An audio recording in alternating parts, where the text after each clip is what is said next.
I've been serving in this body just under 3 years. In that 3 years, enormous amount has happened. But in response to the Republican leader's remarks when he says that this action is unprecedented, what I believe is unprecedented is for a member of House leadership of either party to be unable to condemn incitement of violence against a member of this body. It is sad.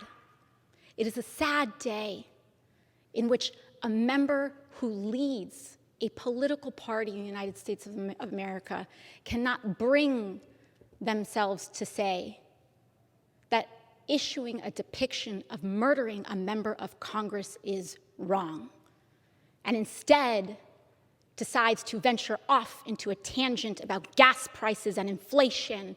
What is so hard? What is so hard about saying that this is wrong? This is not about me. This is not about Representative Gosar, but this is about what we are willing to accept. Not just the Republican leader, but I have seen other members of this party advance the argument, including Representative Gosar himself, the illusion that this was just a joke. That what we say and what we do does not matter so long as we claim a lack of meaning. Now, this nihilism runs deep, and it conveys and betrays a certain contempt for the meaning and importance of our work here. That what we do, so long as we claim that it is a joke, doesn't matter. That what we say here doesn't matter. That our actions every day as elected leaders in the United States of America doesn't matter.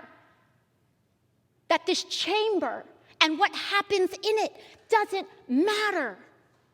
And I am here to rise to say that it does. Our work here matters. Our example matters. There is meaning in our service. And as leaders in this country, when we incite violence with depictions against our colleagues, that trickles down into violence in this country. And that is where we must draw the line, independent of party, identity, or belief. It is about a core recognition of human dignity and value and worth. So when we talk about, as mentioned in the resolution, that these depictions are part of a larger trend of misogyny and racial misogyny, racist misogyny, this has results in dampening the participation.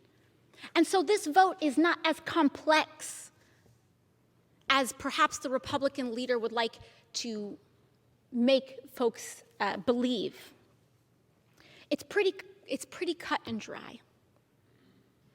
Does anyone in this chamber find this behavior acceptable? Would you allow depictions of violence against women, against colleagues? Would you allow that in your home? Do you think this should happen on a school board? In a city council? In a church?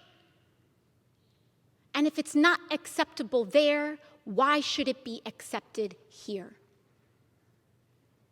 Lastly, when the Republican leader rose to talk about how there are all of these double standards and lists a litany of all these different things, not once did he list an example of a member of Congress threatening the life of another. This is not about a double standard, and what is unprecedented and what is tragic is the descent of transgression in this body. I grew up as a little girl with awe about our nation's capital. The reverence and the importance and the gravity of our work here. Additional 30 seconds. Generally is recognized. The gravity of our work here. So the question that I pose to this body in response is, will we live up to the promises that we make our children? That this is a place where we will defend one another regardless of belief. That our core human dignity matters. If you believe that this behavior is acceptable, go ahead. Vote no. But if you believe that this behavior should not be accepted, then vote yes. It's really that simple. Thank you, and I yield back to the chairman.